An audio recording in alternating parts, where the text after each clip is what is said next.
Hey guys, welcome back to another episode from my kitchen.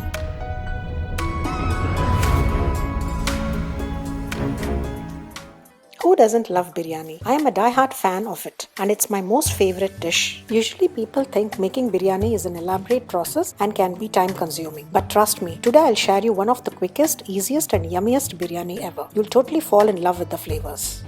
So let's get started. I'm going to prepare the biryani today in an instant pot, but you can recreate the same recipe in a pressure cooker, stovetop method or in an electric rice cooker. You only need to take care of the amount of water you add to the rice and you're good to go.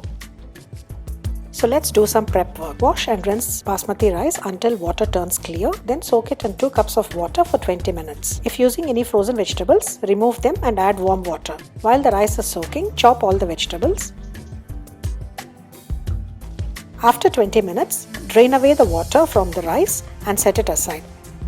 Also drain away the water from frozen peas and beans which I am going to use today. So now let's start preparing the biryani in the instant pot. Press the saute button on the instant pot. Once it displays hot, add oil to the pot. To the hot oil, add whole spices, cardamom, cinnamon, few cloves, bay leaves, Kalpasi and mace.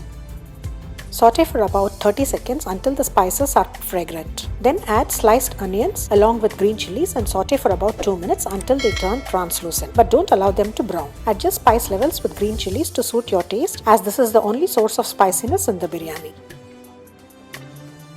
Now add ginger garlic paste and cook for 1 more minute. I am using homemade ginger garlic paste. I'll link it above in the iCard. Add 1 tablespoon water at this point and deglaze the pot. Scrape and remove all the burnt bits that may have been there due to sauteing of the onions. Don't skip this step, else the pot might not come to pressure.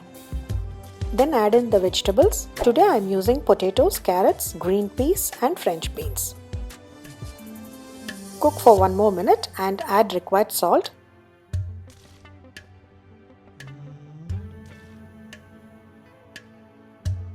A little garam masala and a handful of mint leaves. Reduce the quantity of mint if you don't like its strong smell. Give it all a nice mix. Now add drained rice to the pot. Give it a gentle stir.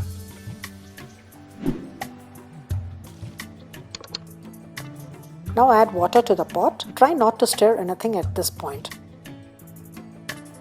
Squeeze in some lemon juice. This prevents the rice grains from sticking to each other and becoming mushy.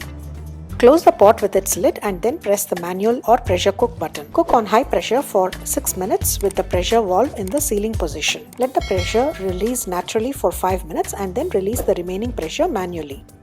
Open the pot and fluff the rice with a fork.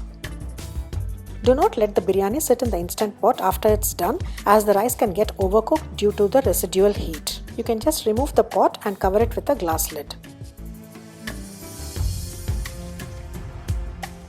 Serve this vegetable biryani with a side of raita or any curry of your choice. Today I am serving with a bundi raita. Hope you enjoyed this recipe. If you like this recipe, do give it a thumbs up and share it with your family and friends. And if you're here for the first time, do consider subscribing and don't forget to turn on the notification bell for new updates. That was it for today guys. I'll see you in the next video. Until then, it's me Padma signing off.